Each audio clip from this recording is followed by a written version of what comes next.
Great, we are on camera. Today is Thursday, August 22nd, 2024, and my name is Paul Crater. I'm Vice President of Collections and Research Services at the Atlanta History Center, and with me is Sue Verhoff, Director of Oral History and Genealogy at the Atlanta History Center. We're honored to have with us today Mr. Michael Majeed. Mr. Majeed has graciously agreed to be interviewed today about his experience in the Branch Rickey League in Atlanta, Georgia. We're honored to have you with us, Mr. Majeed, and thank you for taking the time to do this. Thank you. To begin, would you please state your full name and date of birth? Michael Majeed, born October 25th, 1951, Atlanta, Georgia. Grady Memorial Hospital. I'm a Grady baby. We're both Libras. Tell me a little bit about your background. Well, I was born in Collegeport, Georgia. A little small neighborhood. It was sort of like a village. I'm going to say we had, in our neighborhood, black neighborhood, we had approximately maybe about 500 people growing up. It was graceful living. Everybody cared about one another. Being a little child, if I did something wrong and the neighbor saw it, the neighbor gonna spank me and take me to my grandmother. My sister and I was raised. I have a sibling. Her name is Deborah. That was raised by my grandmother. My grandmother and one of my aunts, well, two of my aunts, were the first black people to work for Delta Airlines cleaning service. That was back in 1954. I can remember her picking me and my sister up from people who babysitted while she was working at night. And she would come home and she said, one day you and Deb go work for Delta Airlines. Sure enough, I started working for Delta in 1969. But to get back to the neighborhood, my grandmother not only worked for Delta, but she was a entrepreneur, and I didn't know at the time. During that time, we lived in segregation. She sold alcohol beverages, corn liquor, and beer to help us to get ahead, to buy food, to pay bills. And I can remember too that we lived in a duplex where it was just 3 rooms, kitchen, maybe a bedroom, and a living room. I didn't know what it meant to be poor because it seemed like I had everything I wanted. She bought and gave us the necessities at that time.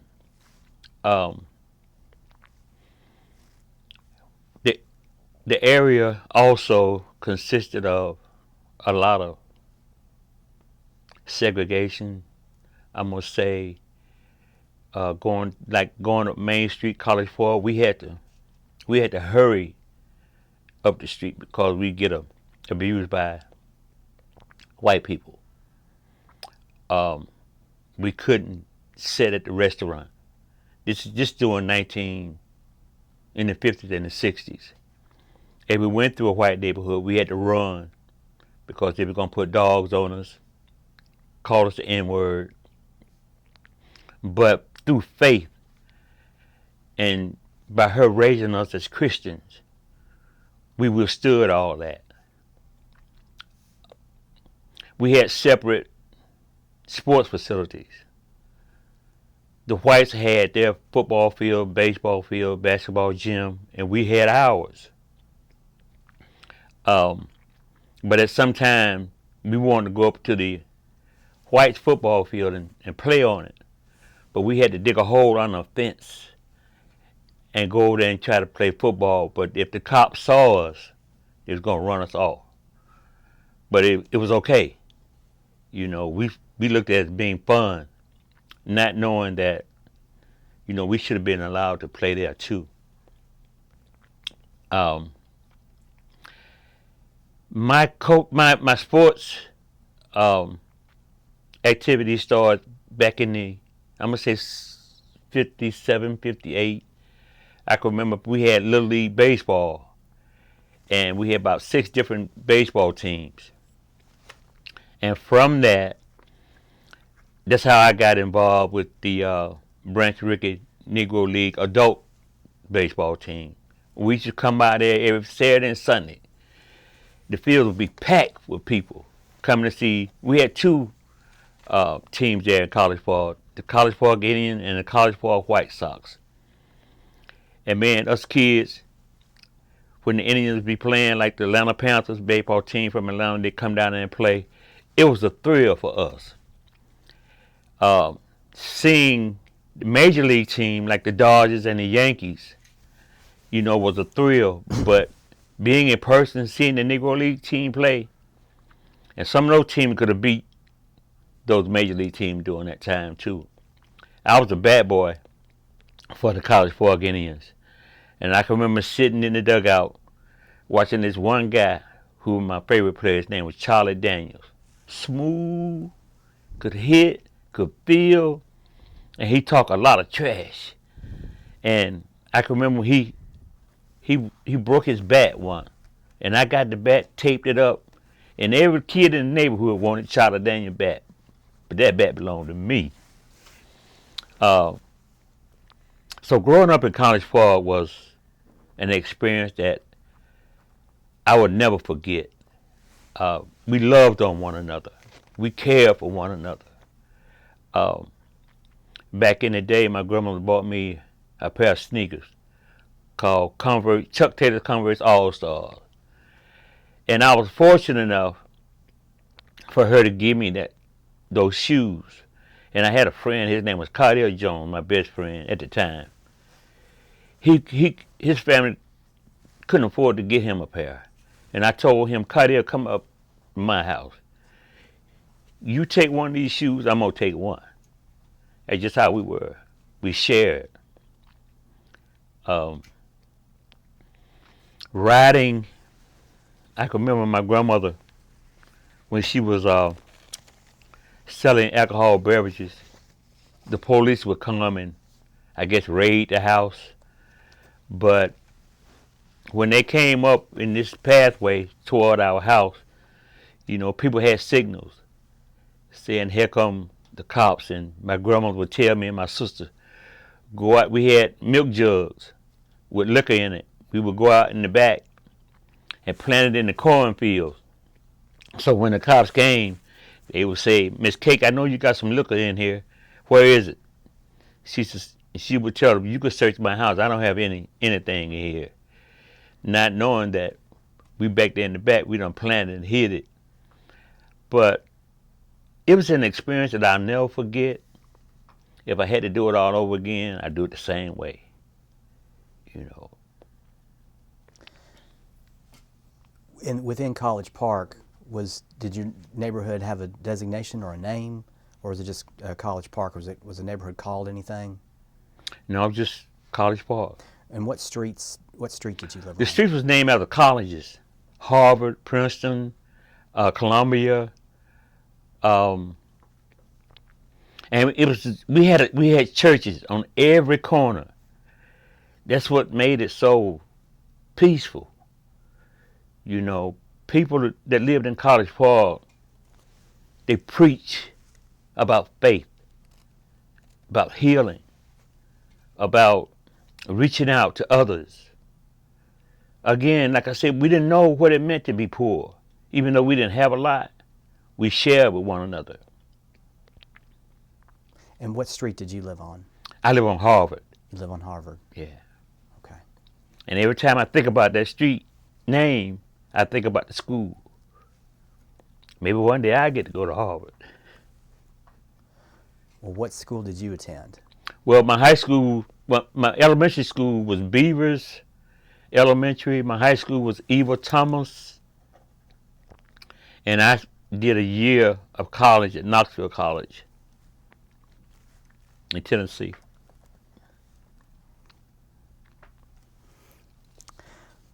Did you play sports in high school? I lettered in all three sports: football, basketball, and baseball. And did you play all 4 years you were there? All 4 years. Okay. I didn't know what it meant to ride the bench. I came to play, and I'm going to be on the first team. Even when I was a freshman in high school, back then they had a B team and a varsity team.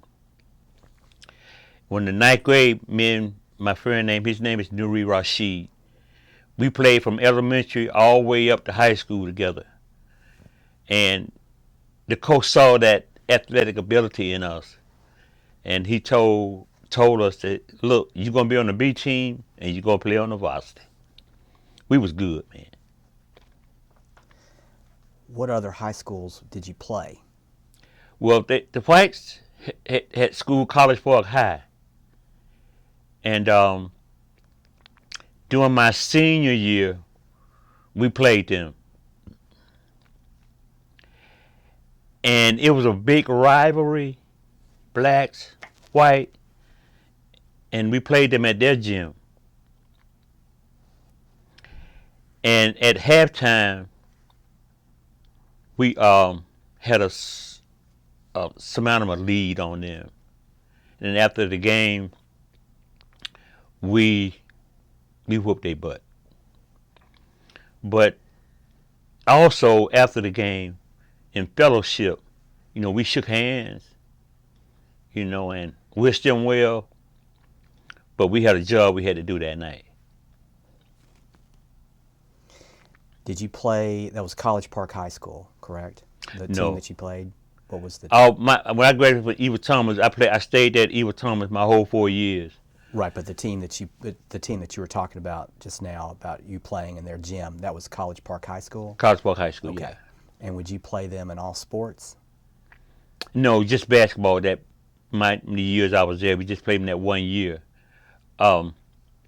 Integration came. I graduated in 1969. Integration came in 71. That's when they closed my Eva Thomas High School, the black school, down, and the blacks had to go to school at College Park High, the white school. When the students got there, specifically in sports, and some stood out academically too, but College Park High School hadn't won a championship in, I think, 30 years. But when the black athlete came there, 74, 75, 76, 77 state champions. It was a mixed team, but most of the black guys was starting five, but they won back-to-back championship. Just sort of going back a little bit about your experience playing College Park High School and their gym. What was that experience like? What was the atmosphere like? It was, for me personally, I looked at their team as another team. I didn't see color. I saw an opponent that wanted to try to take my record away that we had established. We was 12-0 during that time. And playing them, they was just another team. Some people in the crowd wanted to get hostile, but they had a lot of cops around to protect both sides. And like I said, when we got through with the game and everything, we shook hands and came back to our neighborhood and celebrated. But in doing that, I wish that the camaraderie were more close-knit. By that I mean, there were people that was outside agitators, uh, calling us out names and having sticks with monkeys on them. That was heartbreaking for me, to see that. But again, because of my faith, it got me through it, and I think got my teammates and spectators through it. Because again, we grew up in a neighborhood that sent out the message that through all this, God gonna see us through it.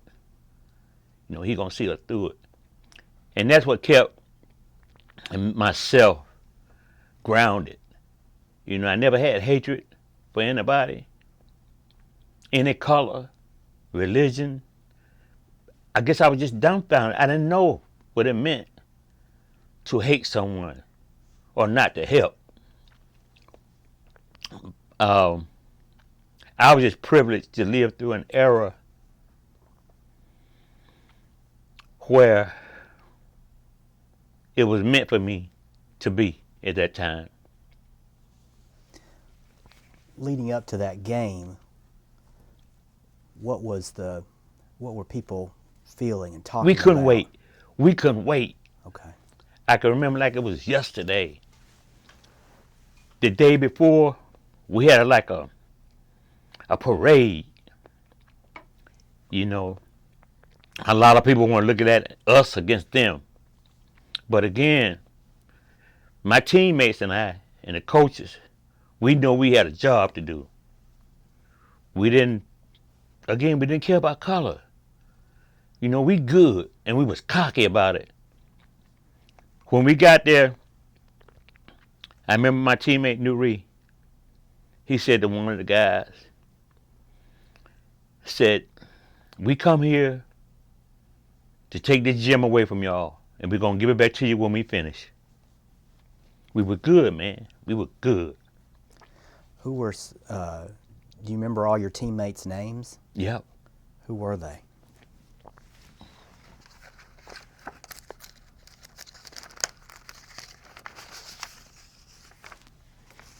These are some of my teammates.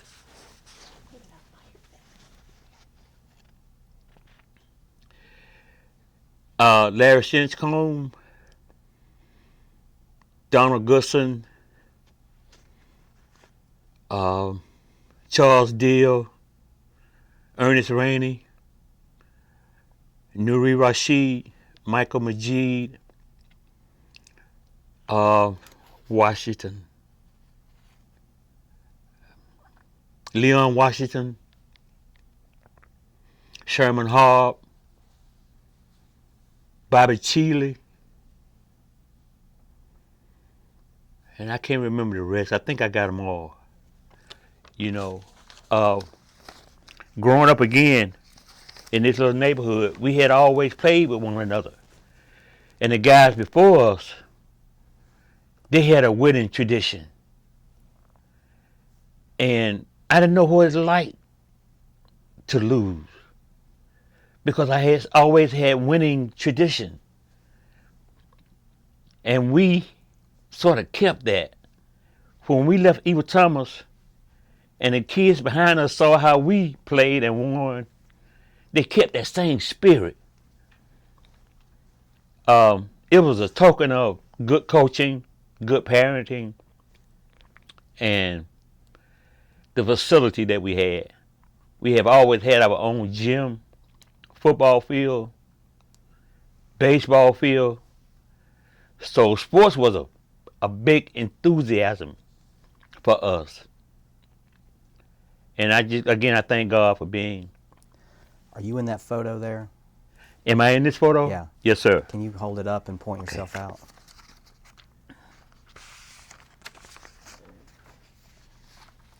That's me right here on the end.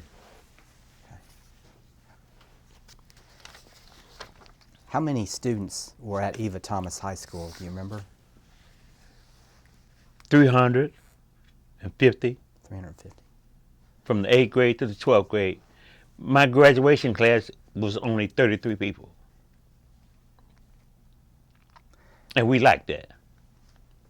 Did Before they built my high school, we was going to have to go through another school in East Point, and that school name was South Fulton. I would pray every day, God, please build our new high school, because I didn't want to go to school there, and I don't think many of the students want to go there. Um, it would have been kind of hard for us as athletes to compete with the guys that was already there at that particular school.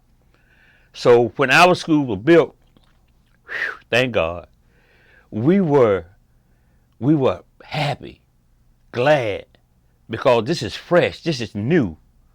This is our legacy that we gonna leave for the younger students. And when they built the school in '64, man, we couldn't wait to go there. We had good teachers, mentors, and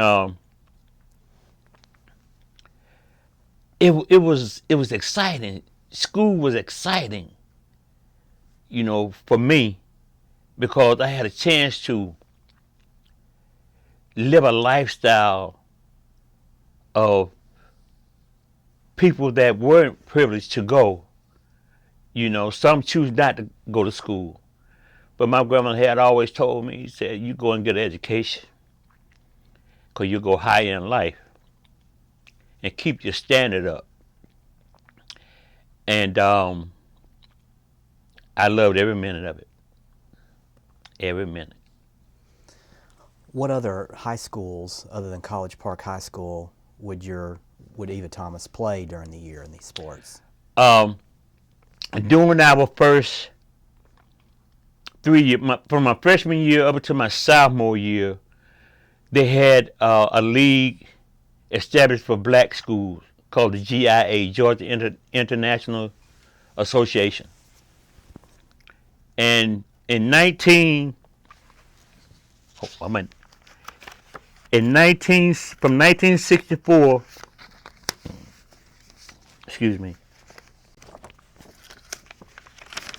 from 1964 to 1968, it was predominantly all black school playing black school. We started playing white schools in '69. We went from GIA to Class B recognition, and during 1969, we had a record of 24-1. We played schools like Hetland High School. We played Stockbridge High School, and we played a school called R.L. Cousin, which was white. And each time we walk in that gym, same motto: we come here to take your gym, and we're gonna give back to you when we finish. What positions you play in basketball? In basketball, I was a point guard. I had averaged about 14 points a game, about 4 steals a game, maybe 5 rebounds a game. Because we had played together so long from elementary school up until high school, we knew each other move. We didn't have a tall team height wise. I was tall. This guy was 6'4". His name was Bobby Cheeley. Awesome. But what we had hard. We had a lot of heart. We didn't care if you were Michael Jordan. We didn't care if you were Magic Johnson. We come here to take the gym away from you and give it back to you when we finish. That was our job. And we did that. The year we won the regional, I can remember playing this school. No, the game before we went to the regional, we played this school, Roswell High. We had a 14-0 record. And we went to their gym and played them. They beat us by 1 point. We felt they took that game from us. But we told them to. Said, we're going to see you down the road. and it's going to be a different story. When we got to the regional, Roswell didn't make it. And that was the only setback that we had in '69. We went to we went to Macon Coliseum to play for the state championship. And I like the fact that when we traveled in class. We went Greyhound buses, took us down to the Coliseum in Macon, Georgia. And again, we was met with a lot of rhetoric, a lot of hostility, a lot of being taunted, called names, because the rest of the school that was made to the championship, they was all white. We was on a black team to play in that Coliseum. That was the first time all black high school played in that Macon Coliseum in '69. My motto again, we come here to take this gym from y'all and give back to you when we get through with it. We won the championship in 1969, Eva L. Thomas High School.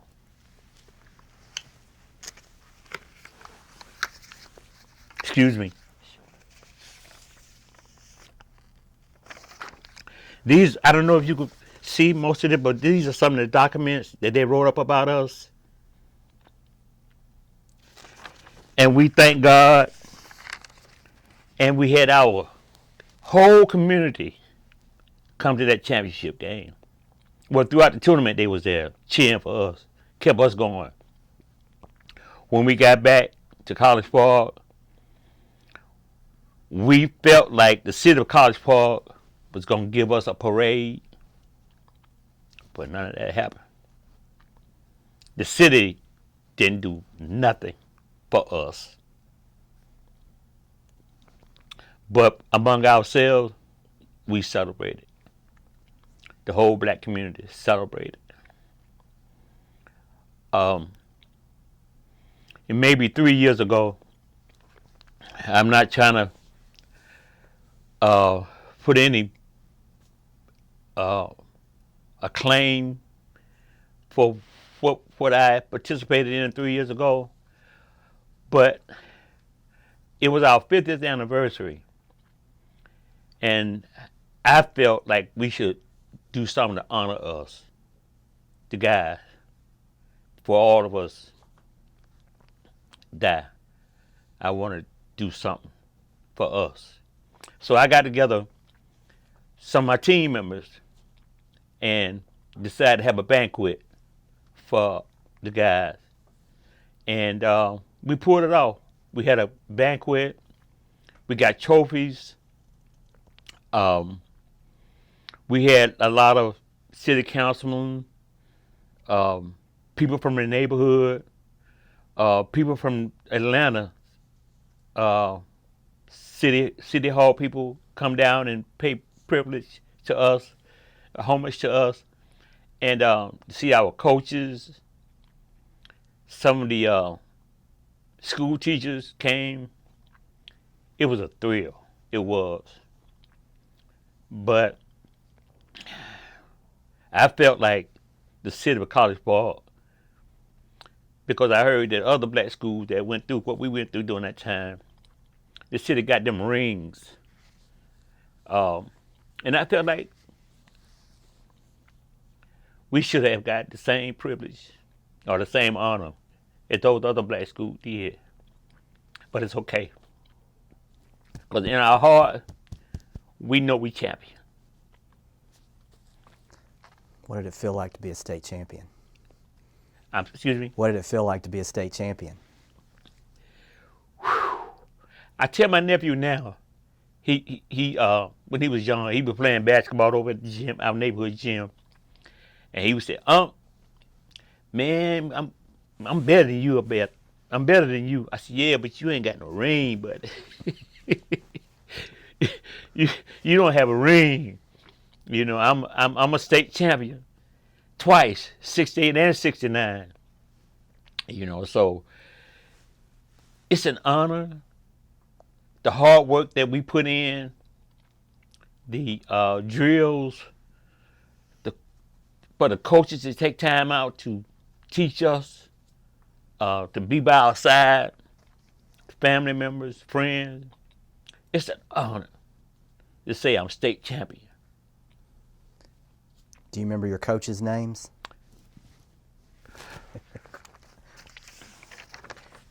This is him here. His name is Coach Donald Dollar. Excellent coach. He didn't have a favorite player. You know, he was so hard on all of us.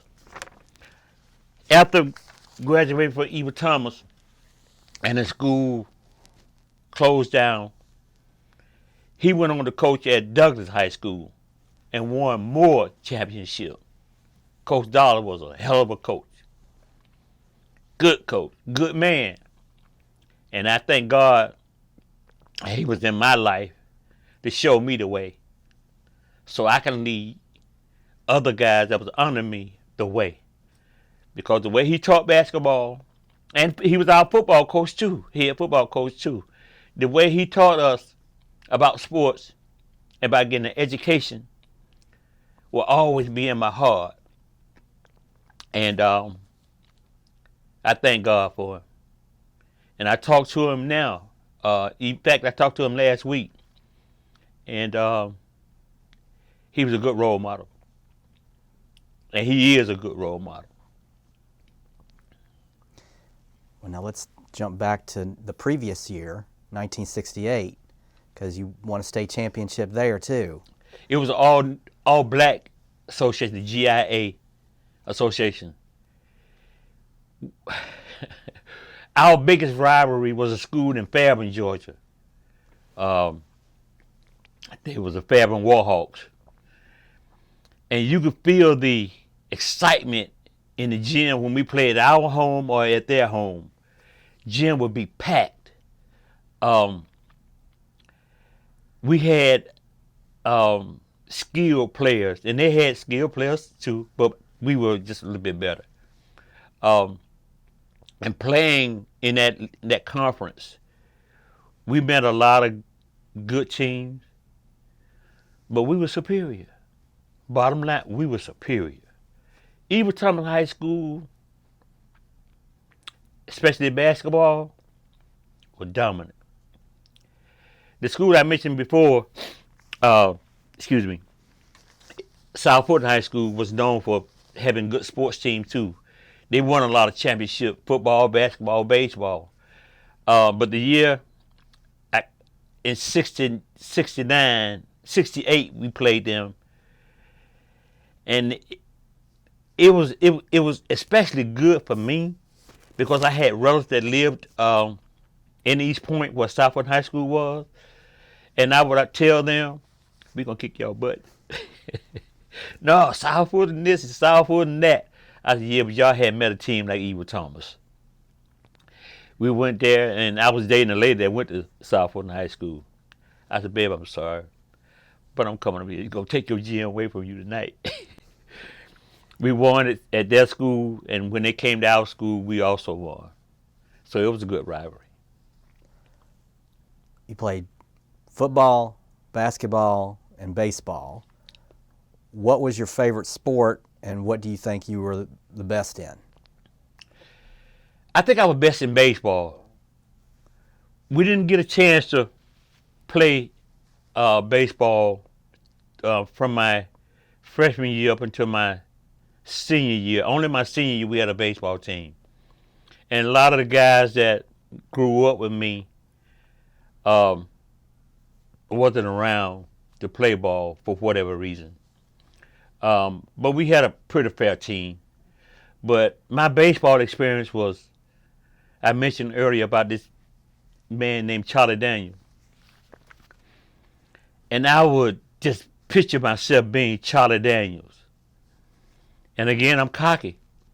When we played our opponents, I'll walk up to the plate and just tell the guy at bat, if you want to get on, don't hit down third base. But that's my position, third base. If you want to get on, don't hit this way. So I was good. I was good. Where in the lineup did you bat?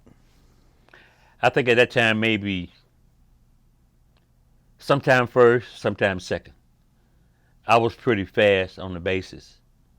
Um, and it taught us how to how to field grounders, how to bat, how to bunt, the fundamentals of baseball, and how to run bases.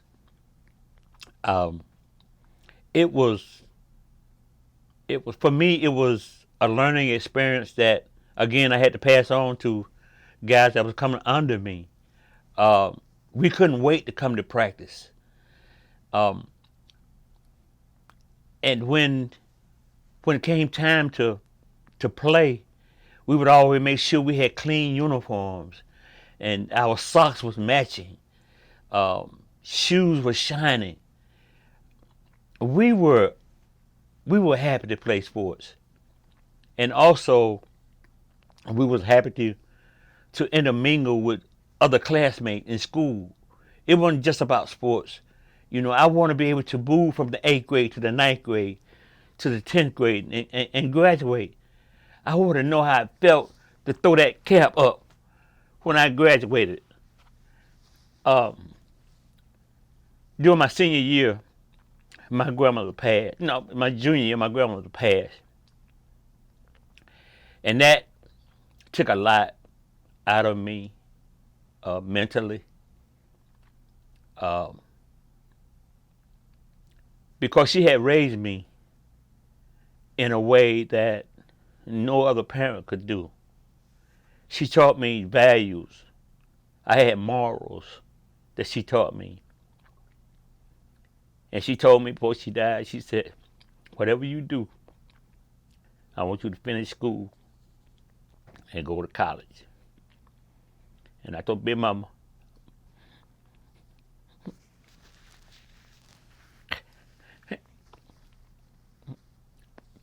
I said, Big Mama, that's what I'm going to do. At my graduation from high school, I would have hoped that she would have been there, but because she had passed a year earlier, I really didn't have family there to support me. Only my girlfriend. I don't want to get into a lot of family background, but I just thank God that I had the privilege to stand up on that stage and have my cap and gown on and walk across that stage with my diploma. What do you remember most about your grandmother? Strong, tall woman. My grandma made me about 6'2". And everybody loved, they called her Miss Kate. Everybody loved Miss Kate in the neighborhood. I would tell my friends to come up to my house. She taught me how to make these, we call them freeze cup, Kool-Aid, and freeze them. And I'd sell them for $0.25. And she said, one day you might be able to get your own store. I said, okay, Grandma. But she had values. She taught me and my sister. And when she took me over to Delta Airline to get on that plane, I was so happy. I was excited. I'm on an airplane. And her supervisor, her name was Miss Bessie at Delta, said maybe one day Miss Kate will bring y'all over here and we're going to let y'all fly on the plane. I had wanted to go over to Delta and see, they got a museum over there and see if they have anything up about my grandmother and my aunt who worked there. Now I'm a caretaker for my mother. My mother has dementia. And my heart goes out for all caretakers. It's a privilege for me to take care of my mother, because she did a lot for me growing up too. Even though she had other activities, you know, she still cared for us. And that's why I'm able to do what I want, do what I can for her right now. I thank God because I've been through a lot. In 2017, I was diagnosed with prostate cancer. And I told God, I trust in your word. Your word said I'm healed by your stripe.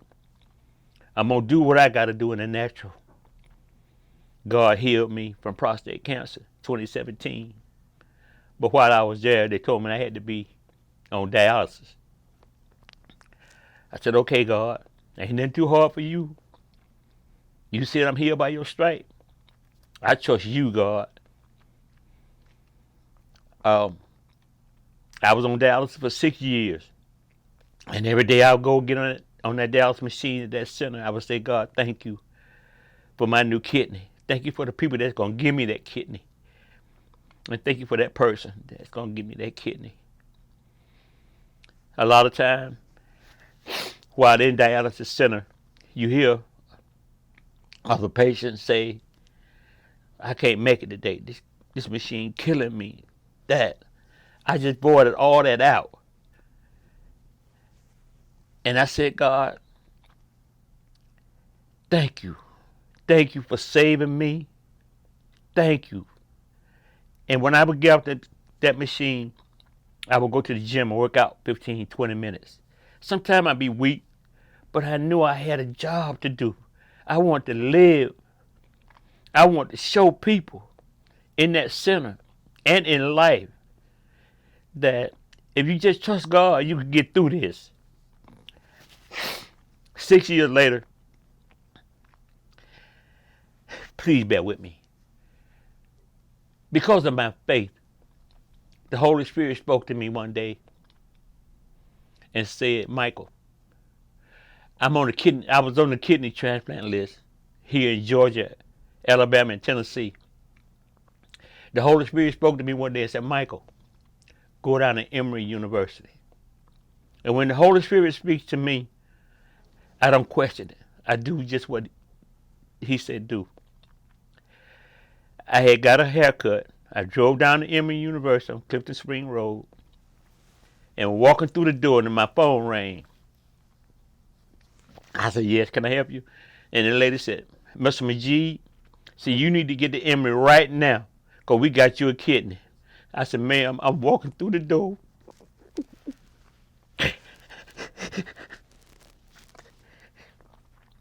But I thank God for being obedient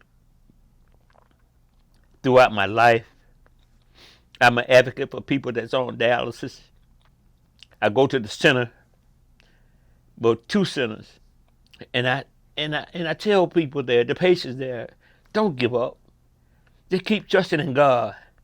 He gonna make a way.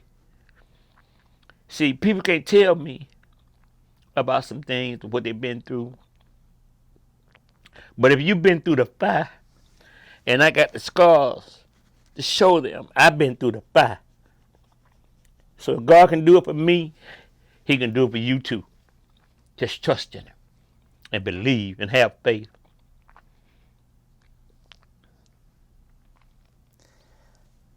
You said your grandmother was Miss Kate. Mm-hmm. Do you have her full name? I'm sorry. Her full name? Fanny Kate Streeter. Fanny Kate Streeter. And what about your aunts? Your aunt? My aunt that worked with her? Yes. Jenny Lou Thomas and Miss Jerry Reese. Yeah. First pioneers at Delta. And how they got that job, the supervisor, her name was Miss Bessie, I don't know her last name. They used to housekeep for Miss Bessie. And Miss Bessie told them, I want y'all to come over to Delta. You're going to start cleaning planes. Never forget that. That was a beautiful story that you told about yourself, about your sickness and your recovery. I just want to tell you that. Hopefully it can help someone. So I want to sort of circle back to your baseball career. When you graduated high school, when you graduated Eva Thomas, did you want to keep playing? I got a scholarship to play basketball at Knoxville College. And while there, oh, excuse me, this is a picture of me when I was a youngster growing up in College Park. We didn't have showers, bathtub. We had to use what we call outhouses. I had to go outside. We had to go outside and use the bathroom. This tub that you see me under is where I used to take my bath. My grandmother would boil water and pour it in the tub for us to take a bath. But I didn't know what it was to be poor. I was privileged. Some people in my neighborhood didn't have that facility. I thank God again. I wouldn't change it for nothing. The way I grew up was a privilege. I have two sons, Brian Majeed and Jason Majeed. And I shared with them my youth, how I grew up. And right now, my two sons are privileged. They will tell you that.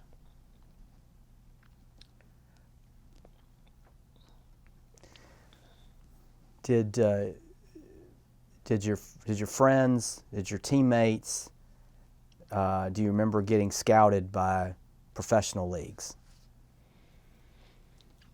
I can remember the Negro League, Branch Rickey League, the men there were scouted. Some went up. I know this one guy, his name is Devon. He went up to try out with the Cleveland Indians. Charlie Daniels, he went up with a pro team. Some guys in other neighborhoods, like in East Point, this guy named Colonel Caldwell. Colonel Caldwell was a pitcher for the East Point Mets. When I think about him, I think about the time that I saw him pitch baseball, and they had this team from Indianapolis called the Indianapolis Clown. They came down to our hometown and played the East Point Mets. And the Indianapolis Clown had this little midget, and he came up there to the plate, and Colonel Caldwell looked at him. He said, "Ain't no problem." Struck him out. And that was the most exciting and hilarious thing that we had ever seen. But Colonel Caldwell was a fantastic ball player in all sports. But pitching was his technique. It was a lot of guys that should have played Major League Baseball, but just didn't have that opportunity. Didn't have that reach out from the Major League teams to come and scout, come and watch them play. It's sad, but even through that, they still enjoy playing baseball. So when did you get introduced to the Branch Rickey League? In 1958.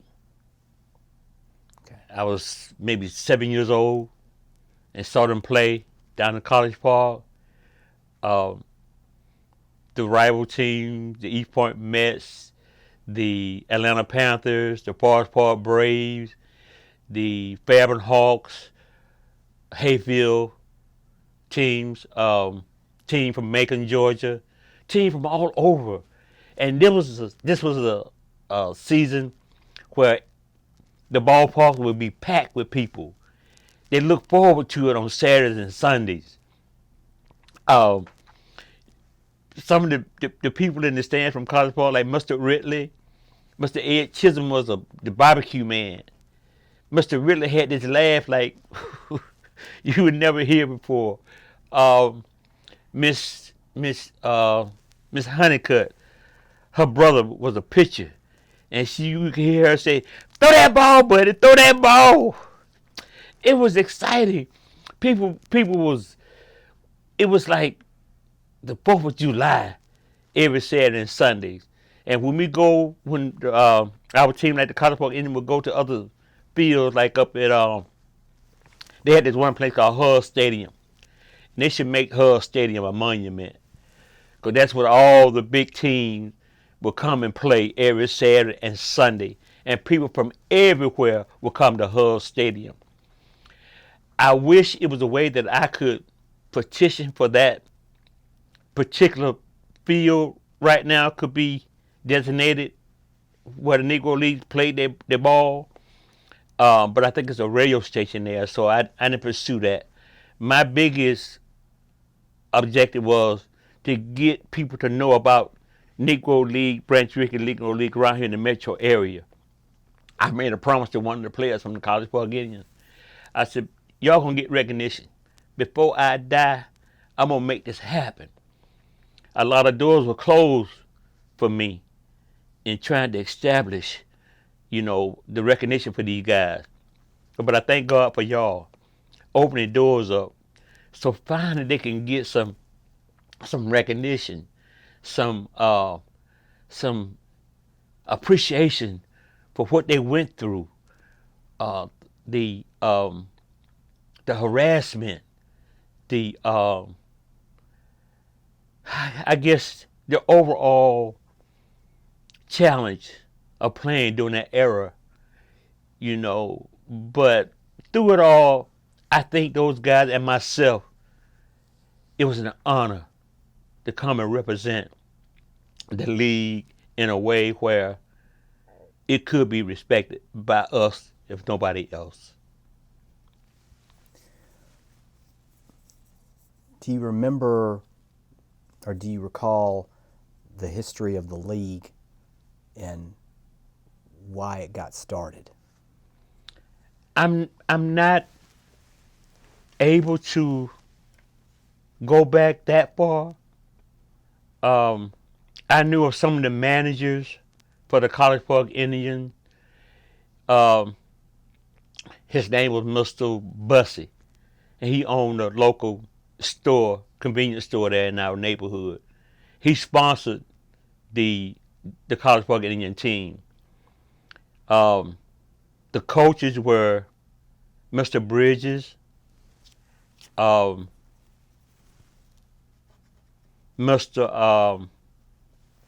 What's his name? Mr. Bridges, Mr. Person, and Mr. Ed Chisholm sponsored the College Park Indian team. How did the players get recruited to play? Who did they choose from to play on these teams? From my understanding, they just showed up on the field and established through the coaches who were going to play for this team, like the College Park Indians, or who going to play for the College Park White Sox. The College Park White Sox was considered a minor league team. The College Park Indians was a major league team in our neighborhood. And from that point, when the guys got older and couldn't play anymore, that's when we had to step up. But during I guess maybe 62, the league kind of folded. So I didn't get a chance to play with the College Park Indians or the College Park White Sox. After graduating from from high school, I went to college in Knoxville and on a basketball scholarship, but I didn't get a chance to play there in Knoxville. And so I came home, and coming back to College Park, a guy had saw me play baseball in high school, and he reached out to my grandmother. To my mother, and said that, "What's Mike doing now?" She said, "Nothing. He's just over to the recreation center, helping the kids out." He said, "I tell you what, I'm gonna send him a ticket.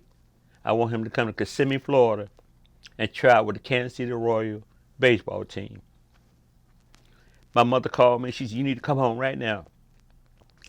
She said, "This white man called me and said he wants you to play baseball. I said, what white man? She said, don't, never mind that. I want you to get on that bus. I'm going to fix you sandwiches. And I want you to go down there to Kissimmee, Florida and play baseball. I said, for real? She said, here the ticket. I want you to go down there and play baseball.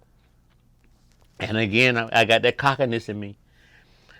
When I got down to the training facility, they brought me in the locker room. And I said, can I have y'all attention? And all the ball players looked up. I said, I want to say one thing. Whoever's playing third base, y'all pack y'all bag. Y'all got a new third baseman. And sure enough, I started the third week I was down there at third base. My baseball career ended in Kissimmee, Florida. Back in the day, the equipment that they had, especially bases, used to have these iron stubs that you nail in the ground and tie the bag around. Unfortunately, I played that particular Sunday and slid into second base and tore cartilage in my knee. So that ended my career playing baseball. I came back home, but they gave me a bonus contract. I was able to buy my house, and that ended my career as far as playing. And they thought. But later I went on.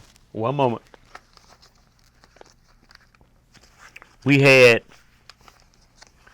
softball teams here in Georgia. And again, championship quality. I played third base for a softball team. The name was Don Swan. We won championship there too. Don Swan, S-W-A-N? S-W-A-N-N. Okay. It was a company that sold goods, and they sponsored our baseball team. We did pretty good. We went to Spokane, Washington, I think in '82, and won the softball championship. And this is the trophy I'm holding now.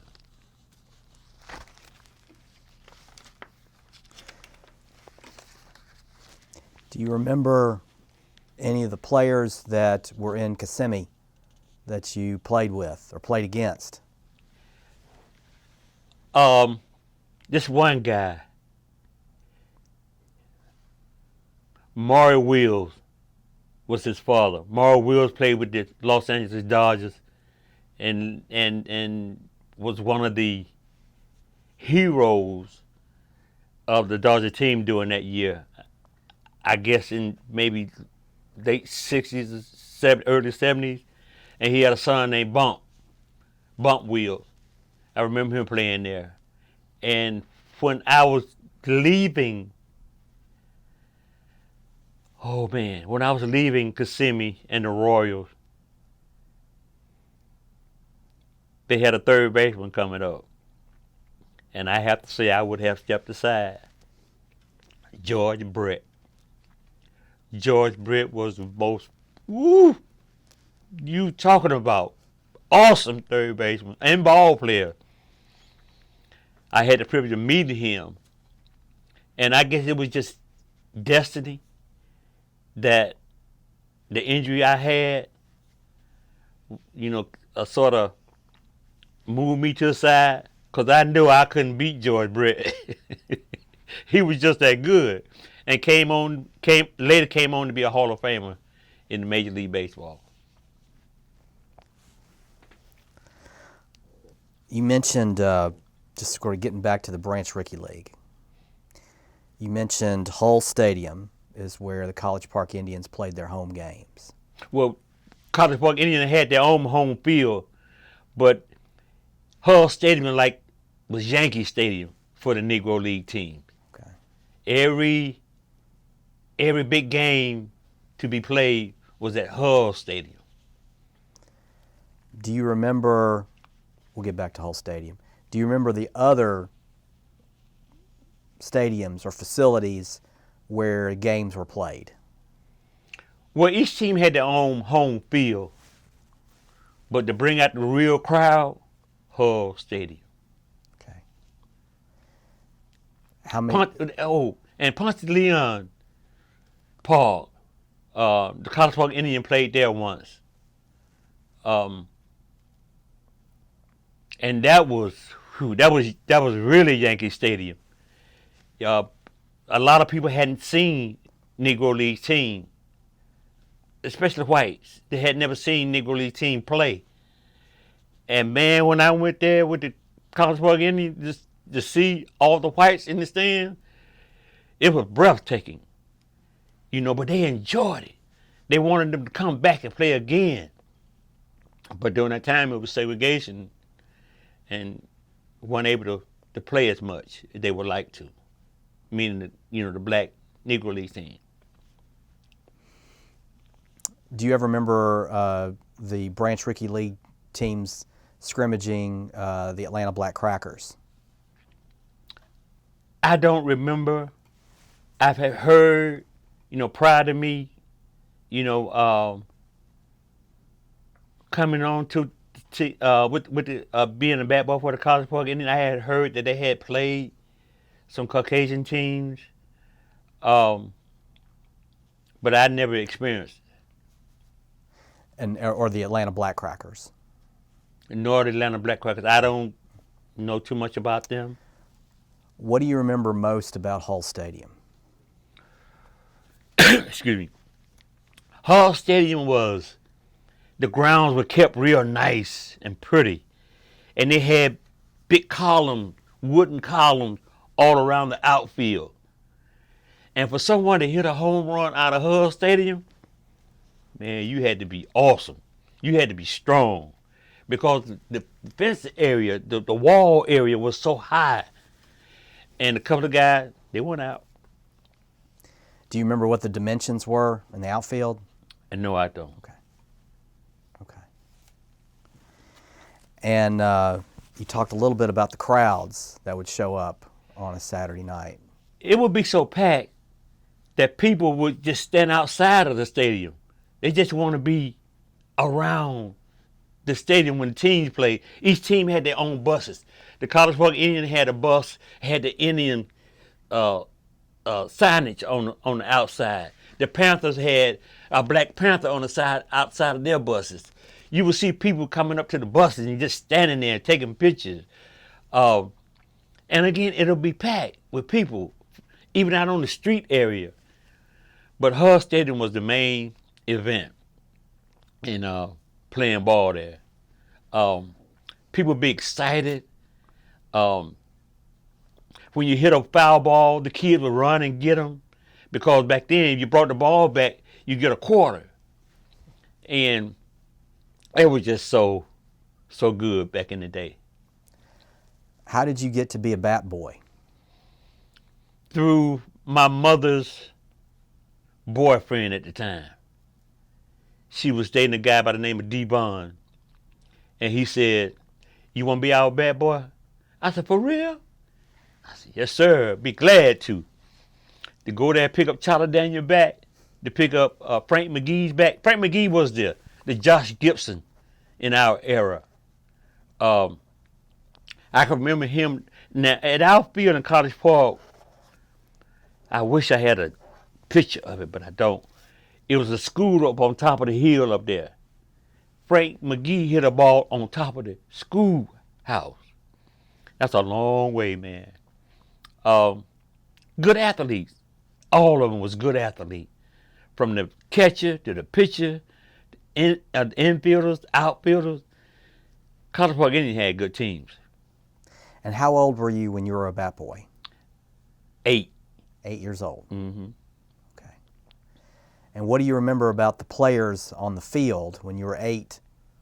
How the competition, what they would say? They had a lot of chatter. I don't think they do chatter like they did back in that era. Come babe, hey boy. A lot of that was going on all the outfit, and to hear that simultaneously, it just got into my head. If a ball player made an error, he would come up, he would get up. "Hey, that's okay, Charlie. Come on, baby. We got this." It was a lot of camaraderie. Um, I never saw any fights in those games. There were no arguments. Everything was peaceful. They had morals. They cared about one another. Um, the people who couldn't get inside of her stadium felt heartbroken in a way, and I can understand that. It just wasn't enough room for everybody. If they had played at Ponce de Leon, everybody could have came, and saw those games. But it wasn't too often they had an opportunity to go to Ponce de Leon and play there, and it was just a privilege to live in that time. It was. I also have some photos of newspaper writing of different teams um, that I like to share. But through it all, Negro League, Branch Rica League was like being in heaven on Saturday and Sunday.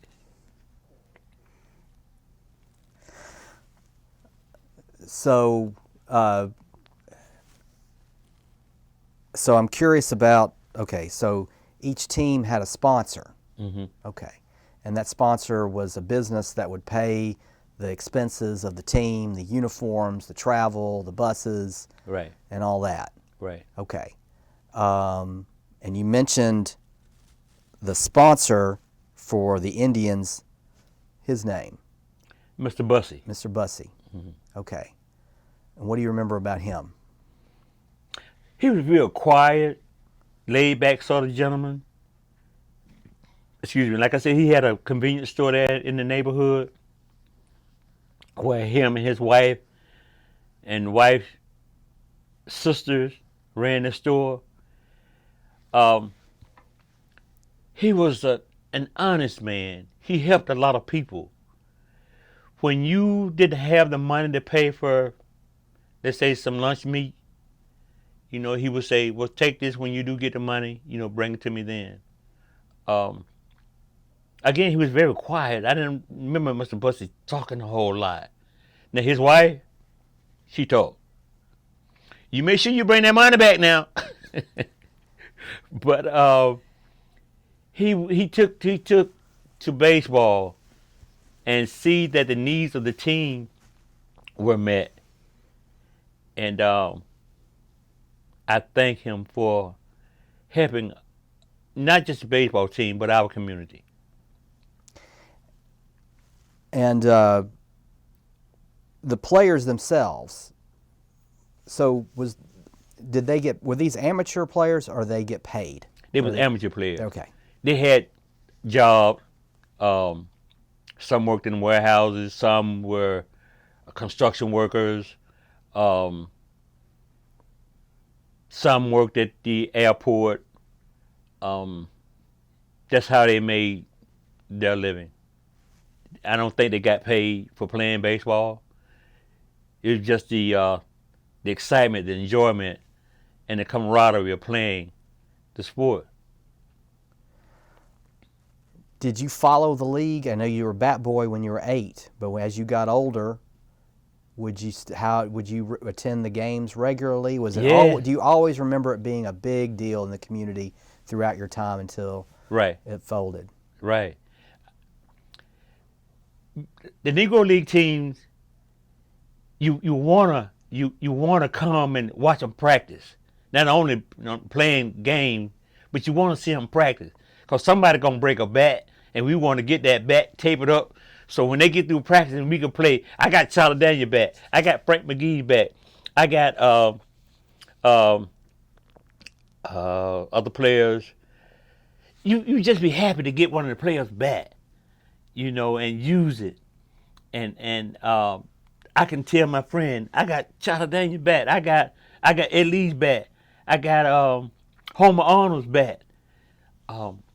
So it was good in that aspect. You want to come and see these guys. I didn't know what Jackie Robinson, how he felt. I mean, his fielding. I didn't know his base running. I could see it on television. But I can actually touch Charlie Daniel. I could touch Frank McGee. He knew my mama. He knew my grandmama. And that was the advantage that I had over the Negro League. Yeah. You know, I got my own stars right here in front of me. Do you remember all-star games in the league? I remember them having all-star games, but I wasn't privileged to see the game actually. And I don't know where it was played. Just the regular season and the time that they went to Wichita, Kansas to play for the championship. Tell me a little bit more about Colonel Caldwell and his ability on the mound. Colonel Caldwell's father was his biggest fan. I can remember him telling gentlemen, some more spectators, that I bet you my son strike out the whole inning of maybe the first inning. He gonna strike out the first 3 batters. Here's $50. And another man said, "Okay, I'll take that 50." Colonel Cornwell struck them all out. His dad would say, "I told you, give me my 50." Colonel Caldwell threw spitball. I mean, he could pitch. I can remember Greg Maddox for the Atlanta Braves remind me of Colonel Caldwell, to give you an idea. A lot of movement on the ball. Huh? A lot of movement on the ball. Yeah. And he had all different type of pitches. They talk about Satchel Paige, Colonel Caldwell. That's who he was. And not only baseball, but basketball and football too. He excelled. Did he attend high school in College Park? Do you know? No, he attended school in East Point, In East South Point. Fulton High School. He later went up and played Cincinnati Reds. I can remember him giving him a bonus. He bought a cherry red 1964 Ford Fairlane.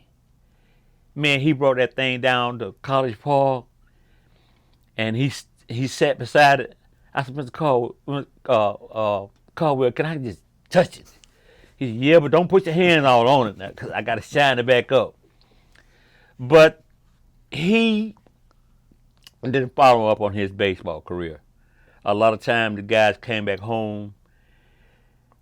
I guess the mentality was, I got this bonus money, that's it. And he was one of those characters that got bonus money, bought a lot of material things, and never went back to the major league.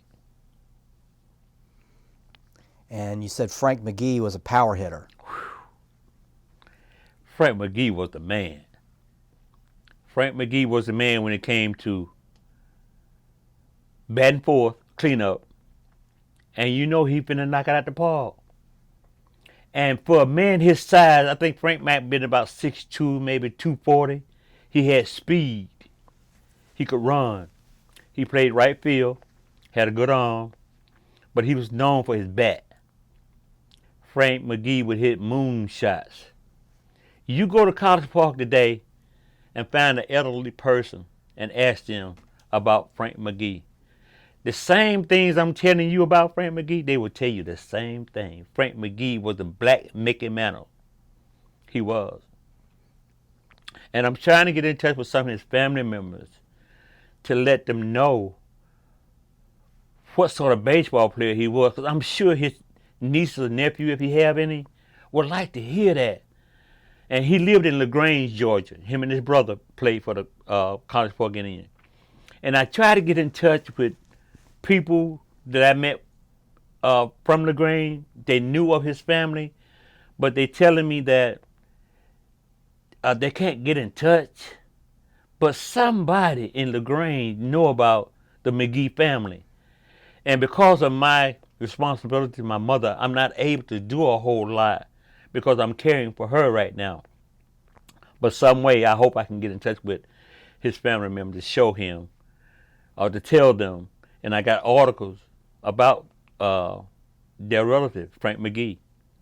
So there would be players who would not just be from Atlanta who would play for Atlanta teams.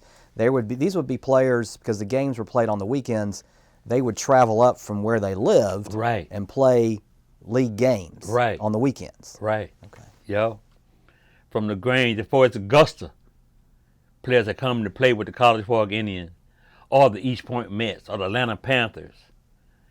You know, these guys they was baseball fanatics. They loved the game. I'd be interested to see how you were saying that these players would just show up to play. I'd be interested to know if there was any recruiting that went on in the league. From my knowledge, you know, because of we have always had a baseball field in College Park, and from my knowledge is a group of guys from the area, College Park, got together and started playing baseball. And this ball player might say, well, hey, I know a guy living in the Grange might be interested in coming to play with us. Yeah. Up Frank Magee. Up Leon Carson from other areas. And they joined forces and became the College Park Indians or the College Park White Sox or the Atlanta Panthers. And what was special about Charlie Daniels? You have a pitcher, Colonel Caldwell. We got a power hitter, Frank Magee. What was Charlie Daniels about? Third baseman. Charlie Daniels was the Brooks Robinson of the Negro League. Brooks Robinson played with the Baltimore Orioles. Smooth third baseman. Yeah. Charlie Daniels, smooth third baseman. Michael Majeed, smooth third baseman.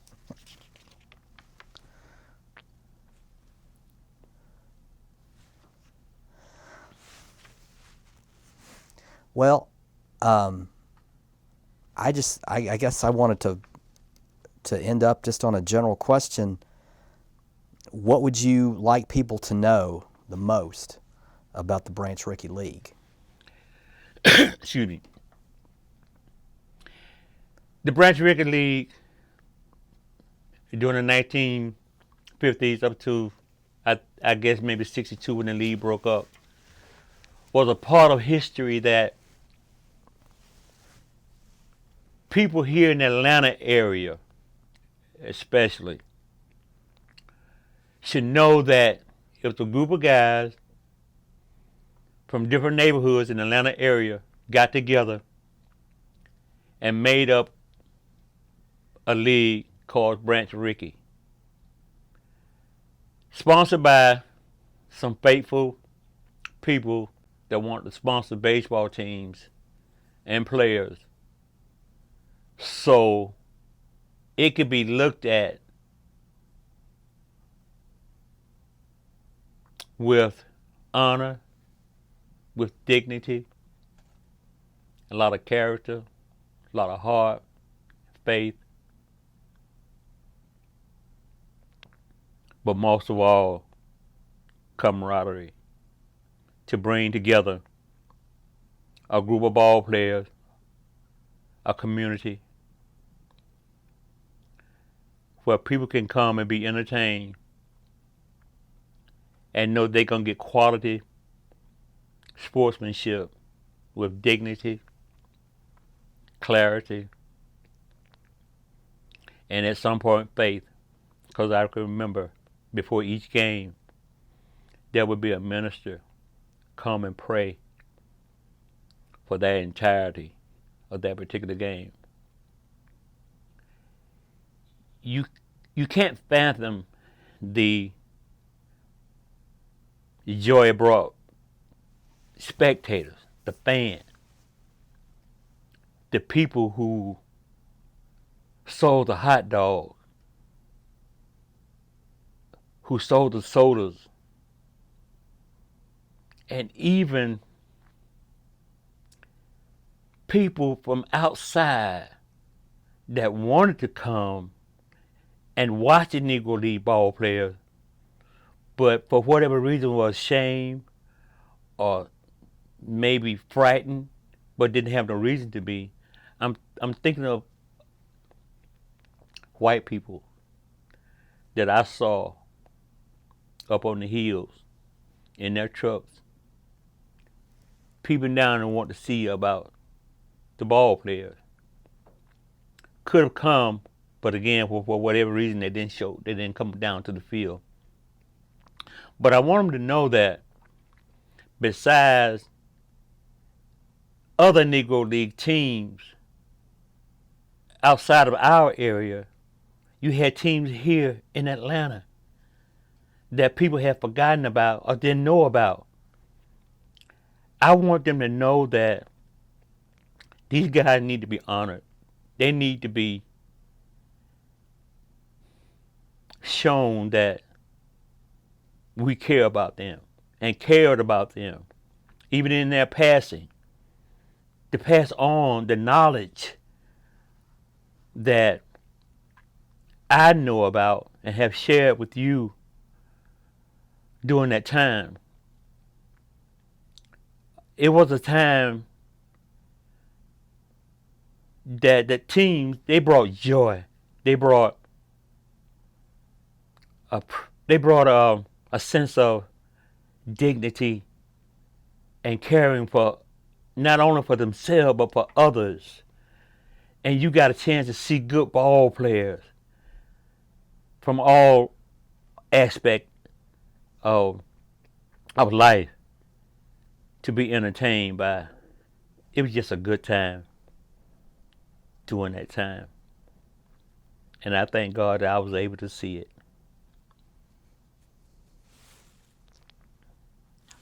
Thank you so much. You're welcome.